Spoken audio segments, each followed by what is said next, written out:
خاص میں گئے اور ان منازل کو طے کر گئے جہاں تک نہ کوئی گیا تھا نہ کوئی پہنچ سکتا تھا، تو اللہ نے اپنے محبوب کو بہت کچھ دیا۔ 70,000 اسرار تھے، 70,000 رموز تھیں، 70,000 حکایات تھیں۔ محبوب کی جھولی میں بہت کچھ ڈالا اور ڈال کر کے کہا بما اشرفک یا احمد، اے محبوب یہ تو میں نے خود دیا ہے، اب تو اپنی چاہت بھی بتا، تیری چاہت کیا ہے۔ یہ مہمان نوازی کے تقاضے ہوتے ہیں نا، کہ سب کچھ پیش کرنے کے بعد بھی میزبان کہتا ہے کوئی اور، آپ کی کوئی پسند، تو یہ میزبانی کے تقاضے ہوتے ہیں۔ تو سب کچھ دینے کے باوجود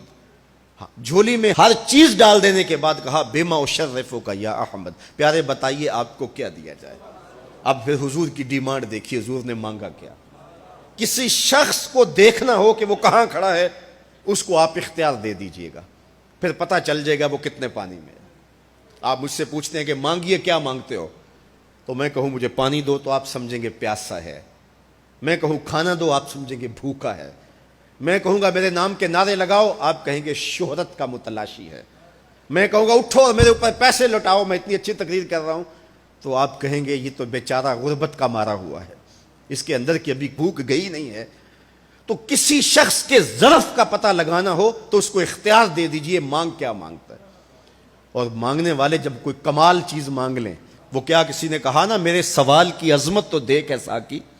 میرے سوال کی عظمت تو دیکھ ہے ساقی، جام نہ دے حسن طلب کی داد تو دے۔ تو کسی کے سوال سے اس کا ظرف کھلتا ہے کہ وہ کہاں کھڑا ہے۔ اب حضور کو اختیار دیا جاتا ہے، محبوب مانگیے کیا مانگتے، مال و زر مانگا، دولت مانگی، یہ تو قدموں میں رلتے تھے، حضور آنکھ اٹھا کے نہیں دیکھتے تھے، تو پھر مانگا کہا بنسبتی الیک بالعبودیہ، اے اللہ ساری زندگی میں کہتا رہا کہ تو میرا رب ہے، یہ میں نے غاروں میں بھی کہا، یہ میں نے پہاڑوں پہ بھی کہا، طائف کے بازاروں میں بھی کہا، مکے کی گلیوں میں بھی کہا، برستے پتھروں کے سائے میں بھی کہا، میرے سر انور پہ اوجری ڈالی جاتی رہی، میں نے سر نہیں اٹھایا اور کہا کہ تو میرا رب ہے، ساری زندگی میں نے کہا کہ تو میرا رب ہے، آج تو بھی تو کہہ دے کہ تو میرا بندہ ہے، مجھے عبد کہہ کے پکار دے۔ ملا جیون علیہ رحمہ فرماتے، امام راضی بھی لکھتے ہیں کہ یہ حضور کا پسند فرمودہ ہے، تو پھر اللہ نے جب بھی واقعہ معراج کی حکایت کی تو لفظ عبد سے جو ہے وہ بات کی، سبحان الذی اسریٰ بعبدہ، اور وہاں بھی سورہ نجم کے اندر بھی فرمایا فَأَوْحَى إِلَىٰ عَبْدِهِ مَا أَوْحَىٰ، تو یہ محبوب کی چاہت پر ہے۔ اور پھر عبدیت کا بندے کی طرف سے جو اظہار ہوگا اس کے لیے پھر 50 نمازوں کا تحفہ دے دیا کہ میرے بندے تو پکارتا رہے اور مجھے رب کہہ کے پکارتا رہا، میں تجھے لبیک یا عبدی کہہ کے پکارتا رہا۔ اور وہ 50 نمازیں پھر 5 نمازوں کی صورت کے اندر باقی رہیں۔ اللہ کی باتیں بدلتی نہیں ہیں، جو ایک نیکی کرے 10 کا ثواب ملتا ہے، پڑھو گے 5 ثواب 50 کا ہی ملے گا، اس لیے کہ اس کی باتیں تبدیل نہیں ہوتی۔ اور یہ تحفہ ہے۔ حضرت موسیٰ نے تو عرض کیا تھا کہ ایک بار اور جائیے، لیکن میرے حضور نے کہا تھا مجھے اپنے رب سے حیا آتی ہے۔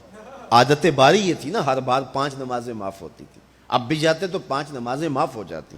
لیکن کہا کہ مجھے اپنے رب سے حیا آتی ہے۔ اب امت کو کیا حیا نہیں کرنی چاہیے کہ 5 نمازیں امت کے لیے رہ گئی، ثواب 50 کا ہی ملے گا، اور معراج کا خاص تحفہ لے کر آئے اور کہا کہ صلاۃ و معراج المومنین، یہ مومن کا معراج ہے،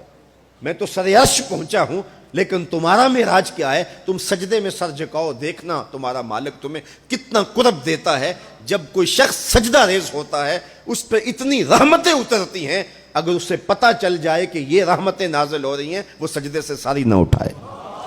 تو اس کے حضور بندگی کو بجا لانا، یہی بندے کی معراج ہے۔